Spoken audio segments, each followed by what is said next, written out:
உங்கள் அனைவரின் செவிகளையும் இனிமையாக தீண்ட வரும் கதை. எழுத்தாளர் ஹேமா ஜெய் அவர்களின் ஞங்கன நமன மெல்லினமாம்.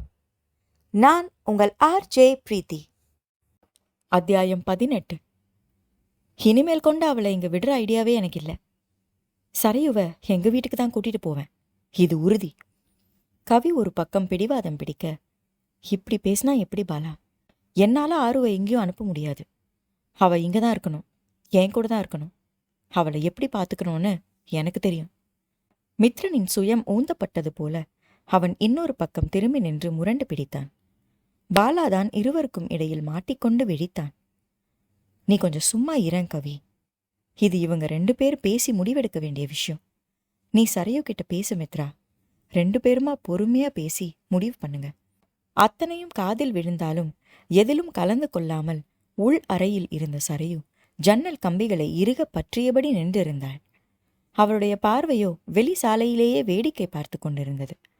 ரயில் நிலையத்தை நோக்கி செல்லும் ரோடு என்பதால் எந்நேரமும் பெருத்த ஜன நடமாட்டமும், கூடவே மருத்துவமனைக்கு வருவதும் போவதுமாக இருந்த கூட்டமும், அதை ஒட்டி இருந்த ப்ரீ ஸ்கூலும், அங்கு வெளியே சறுக்கு மரத்தில் விளையாடி கொண்டிருக்கும் சிறு பிள்ளைகளுமாக. பேசாம வளராம குழந்தையாவே இருந்திருக்கலாம், நிம்மதியா இருந்திருக்கும். வெளிப்பார்வைக்கு இயல்பாக இருந்தாலும் மனசு மட்டும் புரிபடாத பாரத்தில் அழுந்திக்கொண்டே இருந்தது. இல்லாத ஏதோ ஒன்றை தேடி வெறுமைக்குள் ஆழச் செல்லும் மனதை கட்டுப்படுத்த முடியாத தவிப்பு அவளிடம். ஆரு, மித்ரனின் குரல் கேட்டு நிதானமாக திரும்பினாள். ஏதோ அந்நியன் ஒருவனை பார்க்கிற பார்வை. மித்ரன் இந்த 4 நாட்களில் இதைப்போல நிறைய மென்று விழுங்க கற்று இருந்தான். அவளை கண்டு லேசாக சிரித்தபடியே அருகில் வந்தான். நாளைக்கு டிஸ்சார்ஜ் பண்ணிக்கலான்னு சொல்லிட்டாங்க. இப்பவே எல்லாத்தையும் எடுத்து வச்சுக்கலாம். மார்னிங் முதல் வேலையா பில்லை செட்டில் பண்ணிட்டு கிளம்பிடலாம். என்ன சொல்ற? கம்பியின் மேல் படைந்திருந்த அவள் விரல்கள் அவன் ஸ்பரிசம் பட்டதும் விலகின. கிளம்பலானா எங்க? என்ன கேள்வி இது ஆரு? நம்ம வீட்டுக்கு தான், வேற எங்க? அவன் புரியாதது போலவே நடிக்க முயன்றான். நான் எங்க வீட்டுக்கு போறேன், எனக்கு திரும்பவும் அங்க வர பிடிக்கல. ஏன் இப்படி பேசுறடா? நம்ம வீட்டுக்கு போய் கொஞ்சம் ரெஸ்ட் எடுத்துட்டு அப்புறம் உங்க வீட்டுக்கு போலாம், நானே கூட்டிக்கிட்டு போறேன். அவன் முடிக்கும் முன்பே அவள் தலை பலமாக அசைந்தது. வேண்டாம், எத்தனையோ நாள் இந்த ஜங்ஷன் ரோட கிராஸ் பண்றப்பெல்லாம் இப்படியே ட்ரெயினை ஏறி எங்க வீட்டுக்கு போயிடலான்னு யோசிச்சிருக்கேன். அப்படி போகாம இருந்ததுதான் தப்புன்னு இப்ப புரியுது. வேதனையுடன் அவளை பார்த்தவன் இன்னும் நெருங்கி நின்றான். ஆரு, ப்ளீஸ், நான் சொல்றது கொஞ்சம் கேள. அவன் குரல் தழைந்து கெஞ்சியது. உன் கோபம் எனக்கு புரியுதுடா. என் மேலதான் எல்லா தப்பும். சரி பண்ணிக்கிறேன், எல்லாத்தையும் சரி பண்ணிக்கிறேன். கொஞ்சம் டைம் கொடு. வேலையை மாத்திக்கிட்டு, ஏன் வேலையை விட்டுட்டே இங்க வந்துடுறேன். அம்மா அப்பா விஷயத்துலயும் ஐ வில் அரேஞ்ச் சம்திங். உனக்கு பிடிக்காத எதுவும் இங்க நடக்காது ஆரு, ஐ ப்ராமிஸ். என்னை நம்பு. உண்மையில என்னதான் எனக்கு ரொம்ப பிடிக்கல. என்னை விட்டுட்டே நான் போயிட்டா கூட நல்லா இருக்கும்ல. ப்ளீஸ், நீங்க எனக்கு எந்த ப்ராமிசஸும் பண்ண வேண்டாம். என்னை நிம்மதியா விட்டாவே போதும். அவள் முன்னால் சொன்னது உயிருக்கு தீயூட்டியது என்றால், கையெடுத்து கும்பிடாத குறையாக அவள் விட்டேற்றியாக பேசிய விதம் பச்சை உடம்பில் முள்கம்பி கொண்டு விளாரும் துயரத்தை தந்தது. என்னை கல்யாணம் பண்ணிக்கிட்டு வந்தது உங்களுக்கு அடிமை உத்தியோகம் பார்க்கதான் இல்ல? எதை பேசினாலும் என் வாயை அடைச்சு அடைச்சு என்னை பைத்தியமாக்கிட்டீங்கல்ல. இப்படி அவள் வாய்விட்டு கத்தி இருந்தாலோ, உன்னாலதான் என் உடம்பு மனசு எல்லாமே ஒன்றும் இல்லாம போயிடுச்சு, என் முகத்திலே முழிக்காத என்று அவன் சட்டை காலரை பற்றி இழுத்து ஆவேசமாக சண்டை போட்டு இருந்தாலோ கூட இத்தனை குற்ற உணர்வு தோன்றாது. அவளுடைய ஆவேசம் ஒரு வகையில் தன் மீதான உரிமை என்கின்ற நிம்மதியை தந்திருக்கும். இப்படி என் கோவத்தை காட்டக்கூட உனக்கு தகுதி இல்லை என்கின்ற மாதிரி அவள் தள்ளி நிறுத்தும் விதம்தான் பெருத்த வலியை தந்தது. சரி, உங்க வீட்டுக்கே போலாம், நானும் வரேன். உன்னை தனியா விட என்னால முடியாது. இதுக்கு மட்டும் பதில் சொல்லு. இதென்ன நெருப்பு காயம்லாம்? அவள் முழங்கையை பற்றி உயர்த்தி காட்டினான். அவள் மெல்லிய சிரிப்புடன் தோலை குலுக்கினாள். காது கொடுத்து கேட்க மனசு விட்டு பேச மனுஷங்க இல்லைன்னா அப்படிதான். மனசுல இருக்கிற வலியை விட பெருசா என்ன? என் மனசை டைவர்ட் பண்ணிக்க எனக்கு தெரிஞ்ச ஒரே வழி, இது ஒரு அவுட்லெட். சொன்னாலாம் உங்களுக்கு புரியாது என்றவள் அவன் முகத்தை உற்று பார்த்துவிட்டு ஏளனமாக சிரித்தாள். இதுக்கு போயான்னு வழக்கமா ஒரு டயலாக் அடிப்பீங்களே, அதை அடிக்கல இன்னும்? என் வழி சின்னது பெருசுன்னு தீர்மானிக்கிறதுக்கு நீங்க யாரு? அப்புறம் இத்தனை நாள் இங்க தனியா சமாளிக்க தெரிஞ்சவளுக்கு இப்பயும் தனியா மேனேஜ் பண்ண முடியும். பத்தாததுக்கு என் மேல உண்மையா அன்பும் பிரியவும் காண்பிக்க என் பெத்தவங்க இருக்காங்க, கூட பிறந்தவ இருக்கா. So please leave me alone. ஆரு, எனக்கு சுதந்திரமா சுவாசிக்கிற ஒரு வெளி வேணும்.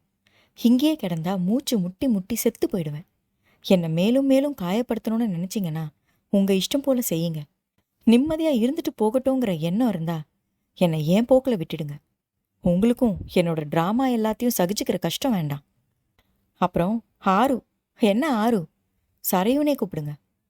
உங்களுக்கு கோபம் வந்தா அப்படிதானே பல்ல கடிப்பீங்க. என் பேரு சரையுனே இருந்துட்டு போகட்டும். அவள் கடைசியாக மருத்துவமனையில் பேசிய வார்த்தைகள் ஒவ்வொன்றும் அவன் மனதில் கல்லில் வடித்த சிற்பங்களாய். அந்த நொடியில் இருந்து மித்ரன் விலகிக் கொண்டான், முற்று முழுதாக அவளுடைய விருப்பங்களுக்கே விட்டு கொடுத்தபடி. இத்தனை நாள் எனக்கு இந்த ஸ்பேஸ் வேணும்னு அழுத்தி கேட்டிருந்தா எனக்கு புரிஞ்சிருக்கும். இப்பதானே வாய் விட்டு கேட்குற. உன் இஷ்டம் போல செய்ய ஆரும். உன் நிம்மதியும் சந்தோஷம்தான் இப்ப எனக்கு ரொம்ப முக்கியம். அவள் பூங்குன்னம் சென்ற பிறகு வாரா வாரம் அங்கு போய் வந்தான். ஒரு விருந்தினனை போல மாமனார் வீட்டுக்கு சென்று ஒரு நாள் முழுவதும் எட்ட நின்றே அவளை பார்த்து அடுத்த வாரத்திற்கான ஆக்சிஜனுடன் திரும்புகிற வெறுமை மிகுந்த பயணங்கள்.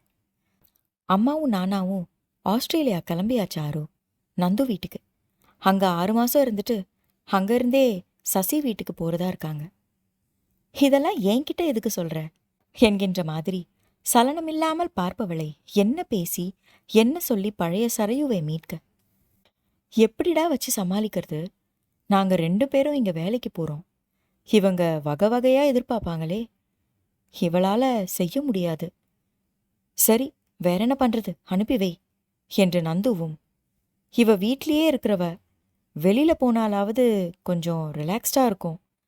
10ம் பத்தாததுக்கு அம்மாவுக்கு சுகர் வேற, வாயை வேற கட்டுப்படுத்த மாட்டாங்க. இன்சூரன்ஸ் வச்சு இங்க ஒன்னும் பண்ண முடியாதுடா என்று சசியும் புலம்பிய பொழுதுதான் மித்ரனுக்கு சரையுவின் அருமை இன்னும் இன்னும் அதிகமாக புரிவதாய். அப்ப என்ன செய்யறதுன்னு நீங்களே சொல்லுங்க. என்னால தனியா சமாளிக்க முடியல. இன்னையோட 3 பேரு நின்னாச்சு. இங்க சமைக்க ஆகாதுன்னு மூவருமாக கான்ஃபரன்ஸ் போட்டு பேசியே வீடியோ காலில் இவன் தலையில் கை வைத்தே அமர்ந்து விட்டான். இவன் மருத்துவமனைக்கும் வீட்டிற்குமாக அலைந்த 1 வாரமும் சரி, இப்பொழுது பூங்குன்னத்திற்கும் பெங்களூருக்கும் கோவைக்கும் அலையும் நாட்களிலும் சரி, ஒரு சின்ன மாரல் சப்போர்ட் இல்ல, நாம தான் அந்த பொண்ணை அதிகம் படுத்திட்டோம் என்கின்ற குற்ற குமுறல், துளியாவது ரியலைசேஷன் ஒன்றுமில்லை. இந்த நெருக்கடியான நேரத்தில் கூட ஒரு துரும்பையும் நகர்த்தாது தன் உடம்பு, தன் உணவு, தன் மருந்து, தன் தூக்கம் என்று தன்னை மட்டுமே யோசிக்கிற இந்த தன்னலப் பிறவிகளை பெற்றவர்களாக அடைந்தது பெரும் பாக்கியம்தான் என்று அவனுக்கு தோன்றியது. மருந்து தீந்து போச்சு, வந்து வாங்கி கொடு. வேலை செய்கிற அம்மா இன்னைக்கு வரல, ஃபோன் பண்ணி என்னன்னு கேட்டு சொல்லு. குக் இன்னைக்கு லீவு, வெளியில ஆர்டர் பண்ணி அனுப்பிடு. இப்படி 24 மணி நேரமும் என்னை போட்டு தொலைச்சா நான் அங்கிருந்து என்னதான் பண்றது நந்துனா? அடிவாசல்ல எல்லா கடையும் இருக்கு, கையில ஃபோன் இருக்கு. வயசானதையே என்னமோ பெரிய வியாதி வந்த மாதிரி நினைச்சுக்கிறாங்க. என்னால சமாளிக்கவே முடியல. எனக்கு புரியுதுடா. அம்மா என்கிட்டயும் ஃபோன் பண்ணி ஒரே புலம்பல். இவன் போறான் வர்றான், எங்களை எங்க கவனிக்கிறான்னு. நமக்கு தெரியாதா? அவங்க சுபாவமே அதுதானே. நாங்க தள்ளி இருக்கோம், நேர்ல பார்க்குற 4 நாள் மானே தேனே பொன்மானேன்னு கொஞ்சுவாங்க. கூடவே இருந்தா எத்தனை படுத்துவாங்கன்னு எங்களுக்கும் தெரியாம இல்ல. நீ இப்போ சரையுவ கவனி, அதான் முக்கியம். நான் என்னன்னு பார்த்துட்டு டிக்கெட் போட்டு அனுப்புறேன் என்று நந்து சொன்னபடி விசா தாளை அனுப்பி வைக்க நடைமுறைகள் முடிந்து சுகுமாரியும் நாராயணனும் சென்ற வாரம் விமானம் ஏறி இருந்தார்கள். நம்ம வீட்டுக்கு எப்போ போலாம் ஆரு? அவள் எதுவும் பேசாததை புறந்தள்ளி மித்ரன் மெல்ல கேட்டான். எழுந்து சென்று தூளியில் சினுங்கிய குழந்தையை எடுத்து மடியில் போட்டுக்கொண்டு அமர்ந்தாள் சரையு. வெளியே விளையாடிக் கொண்டிருந்த தருண் ஓடி வந்து மித்ரனின் மடியில் ஏறிக்கொண்டான். எங்க பேபி, மை பேபி என்றான் தன் சித்தப்பாவிடம். தருண் வீட்டு குட்டி பாப்பாவா? நிலா பேபிய எங்க வீட்டுக்கு எடுத்துட்டு போட்டுமா? ஒரே ஒரு நாள் ப்ளீஸ். தருணை தன் நெஞ்சுடன் சேர்த்து அணைத்தபடி விளையாடினாலும் தன் குரல் அவள் காதில் விழுந்ததா இல்லையா என்ற கேள்வியுடன் மித்ரனின் கண்கள் சரையுவை பார்த்து கொண்டிருந்தன. எப்படி இருக்கா ஆரு? ஏதாவது பேச. சரையு அவன் பார்வையை உணர்ந்தாலும் வேறு எங்கோ வெறித்தபடி அமர்ந்திருந்தாள். எப்படி இருக்கேன் நான்? அவன் கேள்வியில் அவள் மெலிதாக சிரித்து கொண்டாள். வெளிப்பார்வைக்கு நன்றாக இருக்கிறாள். பேசுகிறாள், சிரிக்கிறாள். குழந்தை பிறந்த வீட்டில் நாள் முழுக்க இருக்கும் வேலைகளில் தன்னை ஆழ்த்திக் கொள்கிறாள்.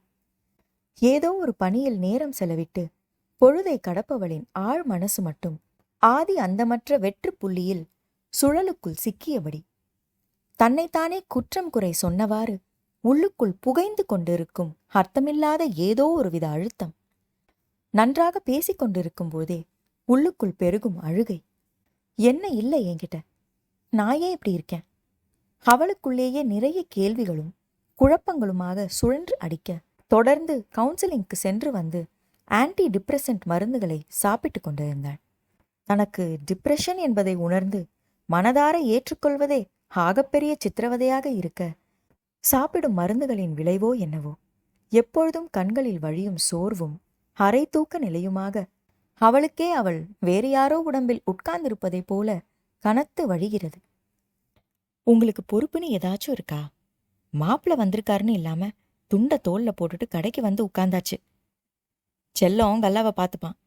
மார்க்கெட்டுக்கு போயிட்டு வாங்க. வெளியே அப்பாவை அதட்டுகிற அம்மாவின் குரல். யார் இருக்கிறார்கள் இல்லை என்று யோசித்துக் கொண்டிருக்காமல் தோன்றுவதை அப்போதைக்கு அப்பொழுதே கொட்டி விடுகிற அம்மா. இது புரியாமல் சண்டை வேண்டாம், விவாதம் வேண்டாம் என்று நாகரிகமாக இருப்பதாய் நினைத்து கொண்டு நான் அடங்கி உட்கார்ந்து உலகம் பார்க்கும்பொழுதுதானே இதுவரை புரியாத நிறைய விஷயங்கள் புத்திக்கு உரைக்கின்றன. நல்லா படிச்சவங்க தான் நாகரிகம் அது இதுன்னு பார்த்து உள்ளுக்குள்ளேயே வச்சு கொமஞ்சு போறது. அன்னாட பாட்டுக்காக ஓடுற ஜனங்களை பாருங்க. மனசுல என்ன இருந்தாலும் ரோட்ல போட்டு அடிச்சு பிடிச்சாவது கொட்டி தீத்துப்பாங்க. சாமி வர்றதும் பேய் ஓட்டுறதும் வேற என்ன? அழுத்தங்கிறது வெளியில இருந்து வர்றதை விட நமக்கு நாமே உருவாக்கிக்கிறது தான் சரையும். இவளுக்கு கவுன்சிலிங் தரும் மனோன்மணியின் வார்த்தைகள் நினைவில் வர, உண்மைதான், மனச கனமா வச்சுக்கிறதும் இலகுவா வச்சுக்கிறதும் நம்ம பர்சனல் சாய்ஸ். நம்ம சந்தோஷத்தோட திறவுகோல் நம்ம கையில. நான் தான் அந்த சாவிய எங்கேயோ தொலைச்சிட்டேன். தன்னுள் விரக்தியாக சிரித்து கொண்டாள். ஆரு, எங்க இருக்க நீ? உன்னதான் நான் கேட்கிறேன். தருண் கூட கூப்பிட்டுக்கிட்டே இருக்கான் பாரு. எதையெதையோ இழுத்து பேசியபடி தன்னை பேச்சுக்குள் இழுக்க தவிக்கும் மித்திரனை ஏறிட்டு நோக்கினாள் சரையு. ஒரு நொடி தான் சொல்ல வந்ததை எப்படி சொல்ல என்கின்ற தவிப்பு தோன்றி மறைந்தது அவள் முகத்தில். நான் வந்து கவிகா கூட டெல்லிக்கு போலான்னு இருக்கேன். சபாட்டிக்கல் அப்ளை பண்ணிட்டேன். ரகோத்தமன் சார் போர்டில் பேசி அப்ரூவல் வாங்கித்தரேன்னு சொல்லியிருக்காரு. பாப்பா கூட இருக்கிறது எனக்கு பெரிய சேஞ்சா இருக்கும். அக்காவுக்கும் உதவியா இருக்கும். சித்தப்பா, பைக்ல போலாம். சித்தப்பா. தருண் அவன் கன்னங்களை தட்டிக்கொண்டே இருக்க மித்ரன் அப்படியே அமர்ந்திருந்தான். முடிவே பண்ணிட்டியா என்றான் குரலே வராத குரல். சரி ஆரு, உன் இஷ்டம் போல பண்ணு. வாரம் உன்னை வந்து பார்த்துட்டு போறதுல எனக்கு ஒரு சந்தோஷம். அதுவும் வேணான்னு முடிவு பண்ணிட்ட. Right, okay. அவனுடைய கொந்தளிப்பிற்கு துளியும் சம்பந்தம் இல்லாதது போல அவள் அமைதியாக அமர்ந்திருக்க, உண்மையில் அந்த நிமிடம்தான் மித்ரன் மனம் முற்றிலுமாக நைந்து போனது. தன் முகம் சின்னதாக சுணங்கினாலும் மொத்தமாக தழைந்து போகிற சரையு இல்லை இவள். சாது மிரண்டால் காடு கொள்ளாது என்கின்ற மாதிரி தீர்மானமான பார்வையுடன் மடியை அசைத்து குழந்தையை தூங்கச் செய்யும் சரையு நிச்சயம் இவனறியாத வேறு யாரோ. வேணும்னு நினைக்கிற வரைக்கும் தான் எல்லாம். வேணான்னா வேணாந்தான். A complete full stop. அவள் முன்பு எப்பொழுதோ கிண்டலாக சொன்ன வார்த்தைகளின் மொத்த அர்த்தமும் இப்பொழுது புரிகிறதே. ரெகுலரா கவுன்சிலிங் போறா, மனசுல இருக்கிறத பேசுறா, சிரிக்கிறா. கொஞ்சம் டைம் கொடுங்க. அவனுக்கு சாப்பாடு பரிமாறிய கவி ஆறுதலாக மித்ரனிடம் சொன்னாள். எங்க போனாலும் உங்க வைஃப் இல்லைன்னு ஆகிடுமா? கொஞ்ச நாள் வெளியூருக்கு டெப்யூட்டேஷன் போயிருக்கான்னு நினைச்சுக்கோங்களேன். தங்கை கணவர் மேல் ஆரம்பத்தில் அவளுக்கு இருந்த மலையளவு கோபம் வாரா வாரம் அங்கும் இங்குமாக அலைந்து சரையுவின் கடைக்கண் பார்வைக்காக காத்திருக்கும் அவன் அவஸ்தையை கவனித்து கொஞ்சம் கொஞ்சமாக குறைந்து இப்பொழுது கடுகென சிரித்திருந்தது. நான் உங்க பொண்டாட்டியை நல்லா கவனிச்சுக்குவேன். அங்கேயும் ரெகுலரா தெரப்பி கூட்டிக்கிட்டு போறேன். இவர் இங்க டாக்டர் கிட்ட கேட்டு வச்சிருக்காரு. நாங்க உங்க ஆருவை நல்லா பார்த்துப்போம். என் மேல நம்பிக்கை இருக்குல்ல? கவியின் கேள்வியில் கலங்கிய கண்களுடன் தட்டை அலைந்து கொண்டிருந்தவன் நிமிர்ந்து பார்த்து சிரித்தான். உங்களை நம்பாமலா? ஒரு வகையில உங்களை பார்த்தா எனக்கு பொறாமையா இருக்குங்க. விக்கி ஏன் உங்க 2 பேர் விஷயத்திலையும் இவ்ளோ சென்டியா இருக்கான்னு இப்ப புரியுது. எனக்கும் இப்படி ஒரு அக்கா இருந்திருக்கலாம். அவனுடைய கரகரப்பான குரல் கவியையும் உணர்ச்சி வசப்படுத்தியது. பாத்தீங்களா, சந்தடி சாக்குல எங்களை கலாய்க்கிறீங்க. பேசாம சாப்பிடுங்க பிரதர் காரு. அவன் சிரித்தான். அப்படி சிரித்தபடியே அன்று அவன் சரையுவிடமிருந்து விடைபெற்று வெளியேறினான். கையில் கிடைத்த மலரை கொஞ்சம் கொஞ்சமாக நகத்தால் நசுக்கி நசுக்கி கசக்கி எரிந்துவிட்ட முட்டாளே, காத்திரு. அந்த மலராகவே அனுமதித்தால் ஒழிய அதன் அருகில் நீ செல்ல முடியாது என்ற மாற்றி எழுதவே முடியாத படிப்பினையுடன். பிறகு அவள் டெல்லி போனதும் தனியே இவன் கோவையில் இருக்க முடியாமல் மாதம் ஒரு முறையாவது அவளை பார்த்து வர வசதி என்று மும்பைக்கு மாற்றலாகி சென்றதும், இப்பொழுது பதவி உயர்வுடன் மீண்டும் கோவைக்கே திரும்பியதும், மித்ரண்ணா, எங்க அடிக்கடி ட்ரீமுக்கு போயிடுறீங்க? குருத்வாரா வந்துடுச்சு, இறங்கி வாங்க. வேனிலிருந்து அனைவரும் இறங்கி இருக்க விக்கியின் குரலில் மித்ரன் மீண்டும் நடப்புக்கு வந்தான். வந்துட்டேன்டா. நினைவுகளின் கனத்தில் சோம்பல் முறித்தபடி அவன் கீழே இறங்க எல்லோரும் முன்னால் நடந்து படிகளில் ஏறிக்கொண்டிருந்தார்கள். சரையு மட்டும் அவர்களுடன் இணையாமல் மலைச்சரிவின் விளிம்பிலேயே நின்றிருந்தாள். இங்கேயே பார்த்தபடி